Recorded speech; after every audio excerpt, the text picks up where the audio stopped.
Sveiki visi, su jumis sveikinuosi, aš Raudonasis Lapinas ir šiandien jums parodysiu ir papasakosiu, kaip tikrinti serverio konsolės išrašus arba kitaip tariant logus.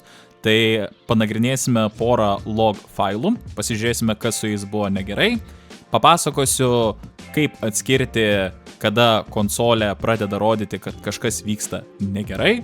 Ir, žodžiu, pamatysite visko toliau, tad nieko nelaukiam, nors gal palaukiam. Jeigu jau mane žiūri, ir galbūt dar ne pirmą kartą, ir jeigu tau patiks ši pamoka, būtinai paspausk mygtuką patinka, jeigu ir šiaip aš tau patinku, būtinai paspausk mygtuką patinka. Ir prenumeruok Red Fox Cloud kanalą, čia yra daug smagaus turinio, ir dar kuriu tokius mažus klipukus labai fainus, tai irgi užsuk pasižiūrėt. Na, o dabar keliaujam mokytis, keliaujam. Gerai. Tai pamėginkime pasimokyti, patikrinti logus, kitaip tariant serverio konsolės išrašus. Ir čia turiu du skirtingus log failus. Tai vienas yra iš vanilla serverio su pluginais ir panašiai. Toks failas, ta prasme, serveris tokių išrašų pasileidžia, veikia, bet jame neveikia visi, ten turintys veikti dalykai. O šitas log failas yra modpacko ir kuo jis įdomus, tai tuo, kad serverį paleidus jis kaip ir bando užsikrauti, bet po to išsijungia ir nebeužsikrauna. Tai gali būti du tokie skirtingi variantai, kada kažkas neveikia, bet serveris užsikrauna, arba kažkas taip neveikia, kad serveris iš vis neužsikrauna. Gerai, tai atsidarykime šitą failą. Tai kaip vyksta serverio konsolės išrašų tikrinimas? Na, mano būdas galbūt nebūtinai turi sutapti su kažkieno kito būdu, bet aš mėgstu pradėti viską tikrinti atvirkščiai, iš apačios į viršų, reiškia nuo paskutinių faktų iki ten pačių seniausių, nuo ko viskas prasidėjo. Ok, tai pagrindė, jeigu serveris viskas veikia gerai, dažniausiai gaunate eilutę, kur viskas būna parašyta server thread info ir server thread info. Jeigu kažkas serveriui nelabai patinka, arba, kiti pluginai galbūt naudoja kaip kažkokiai svarbiai informacijai paminėti, dar galite pamatyti server warn. Warn yra toks kaip ir nelabai blogas dalykas, bet jau reiktų šiek tiek atkreipti dėmesį. Ir kaip matome, turim server warn ir via version, kas mums signalizuoja apie via version įrašytą pluginą, ir rašo, there is a new plugin version available. Tai va, kaip matote, čia nieko baisaus, bet tiesiog mums pluginas praneša, kad yra naujesnė jo versija. Gerai, važiuojam toliau. Matom info ir štai čia prasideda kažkoks bardakas ir mes to info nebeturim.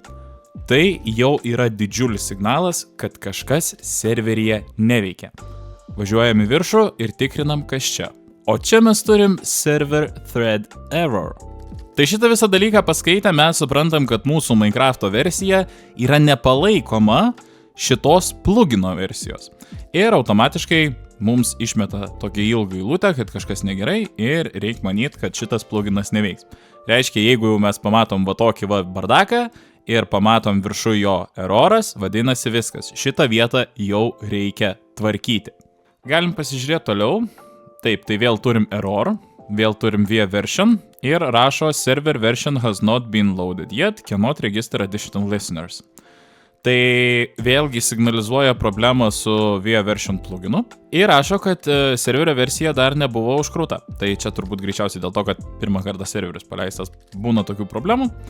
Pažiūrėkime, galbūt kas nors yra dar. Dar toks trumpas pavyzdukas, tai kaip matote viskas gražiai, info.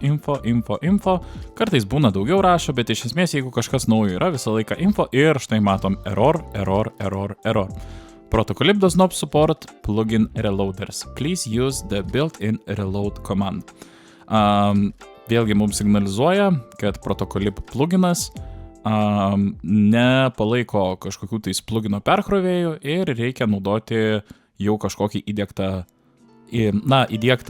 perkrovimo programą. Tai manau, esmę jau pagavot. Jeigu visur gražiai eina info ir viršui taip erroras, kažkas tokio, tai jau viskas aišku, kad čia bus kažkur problema. Jeigu info, vadinasi viskas gerai. O ką mes čia matom? Čia vėl kažkas įdomus, bet ne, gal neatrodo. Taip, matom problemą, internal error, cannot load protocol. If this problem hasn't been already reported, please open a ticket. Ok, tai kai gaunam tokią problemą ir iš esmės yra parašyta cannot load protocol, tai kaip matot, kartais gaunam tokią problemą, kur realiai nėra parašyta, kas vyksta. Tai pats paprasčiausias dalykas ir dalykas turbūt išgelbės mane daug kartų, kai būna kažkas tokio atsiranda, tai jūs nepatikėsit, bet yra ChatGPT. Tikrai taip, gal nuskambės ir kvailai, bet iš tikro, jeigu mes, tarkim, paimsim ir nukopijuosim, sakykim, šitą visą dalyką ir įkelsim į ChatGPT, prieš tai paklausę, turiu Minecraft serverį, kaip sutvarkyti šią klaidą. Ir, ne visada, bet dažniausiu atveju ChatGPT realiai pasako beveik visiškai tikslų atsakymą, ką reikia daryti ir kur yra problema. Pažiūrėkim, ką atsakys man šį kartą.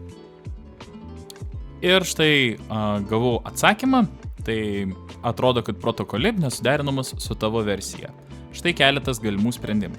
Ir dažniausiai realiai pats pirmas sprendimas, jeigu ne, tai gal antras ar trečias, tiksliai sutvarko problemą, aš jos dabar netvarkysiu, bet principą supratot. Iš čia, ką mes esam suskaitę, visiškai sunku suprasti, kokia problema yra realiai, nes čia daug visokio kodo ir panašiai.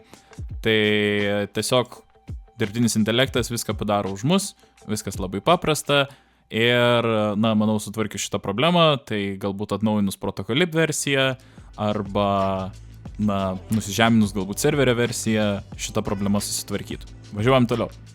Dabar keliaukime jau prie mūsų kito serverio, Modpack serverio, tai atsidarykime jį ir, kaip ir sakiau, šitas serveris kraunasi, lyg ir viskas atrodo gerai, bet paskui staiga užsidaro ir nebepasileidžia.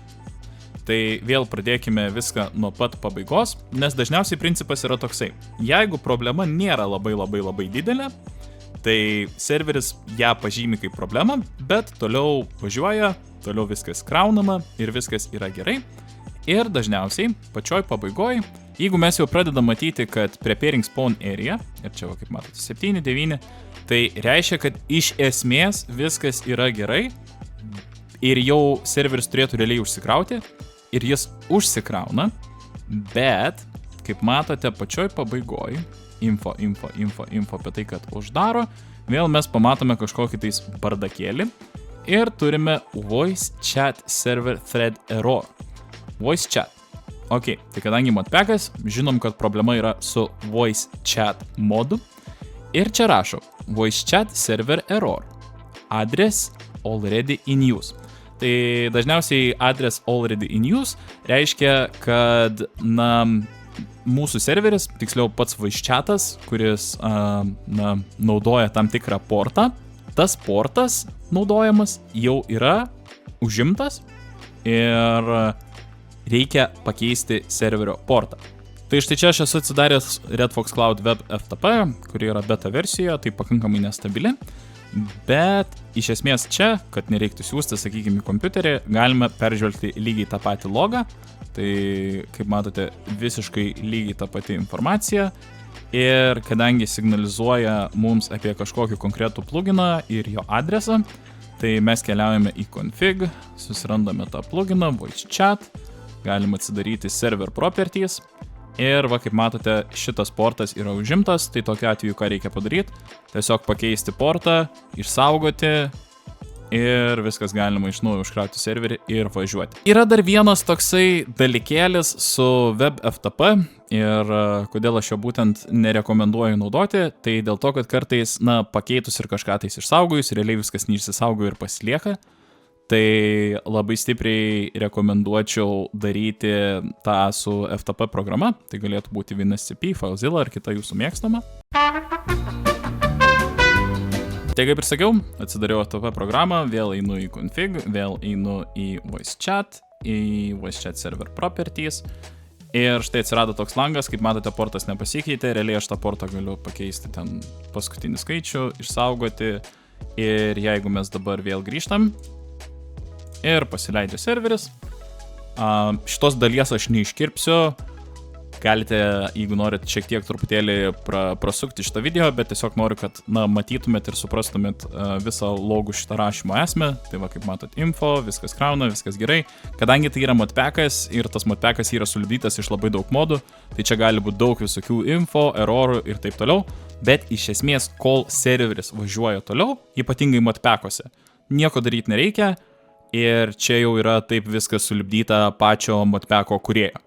Tai va, kaip matote, daug atrodo čia visokių ir klaidų ir taip toliau, bet, taip yra sukurtas tas modpackas pagal modpacko kūrėją, jeigu serveris ir toliau užsikrauna, tai nieko daryti nereikia. Būtent todėl aš ir sakau, kad mėgstu viską pradėti nuo pat apačios, kur serveris, sakykime, užstrigo ir išsijungia. Va, viskas pasikeitė, matau, kad done, reiškia, kad serveris pilnai užsikrovė, dar galim pabandyti surasti, gal bus kažkur. Čia nematau, bet jeigu dabar nueisime į web.ftp. Look at this dude. Wait till you see the. No.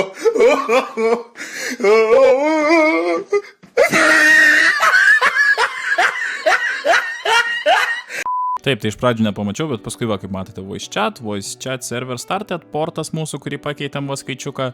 Ir, žodžiu, serveris jau pilnai paleistas, viskas veikia, viskas važiuoja ir, taip tikrint logus. Ok, tai ko išmokome? Greitas toksai sutraukimas, apibendrinimas. Tai pirmas dalykas, logus pradedam tikrinti nuo apačios ir keliaujam į viršų. Kitas dalykas, jeigu turime modpacką ir meta ten visokius errorus ir panašiai, viskas su jais dažniausiai būna gerai. Taip yra sukūręs pats jau modpacko kūrėjas. O jeigu turime savo vanilla serverį su pluginais, tai nepamirštam pasitikrinti pluginus ir jeigu kažkoks pluginas neveikia, tuomet keliaujam per logus ir ieškom, kas nutiko, kur buvo parašyta error ir kas parašyta, kodėl pluginas neveikia. Jeigu nežinome arba nesuprantame, kur yra problema ir ką parašė pluginas, visada galime pasitikrinti visokias problemas su dirbtiniu intelektu, ChatGPT. Ir, 80%, kad dirbtinis intelektas jums pasakys viską, ką reikia padaryti, kad pluginas būtų sutvarkytas. Tai jeigu ši pamoka patiko ir dabar jau šiek tiek suprantate, kaip naudotis logais, būtinai paspauskite mygtuką patinka, prenumeruokite Red Fox Cloud. Jeigu mane žiūrite kur nors kitur, būtinai paspauskite širdelę ir sekite Red Fox Cloud. Nu, su jumis buvo aš, Raudonasis Lapinas, ir sakau jums iki kitų pamokų ir kitų susitikimų. Ate!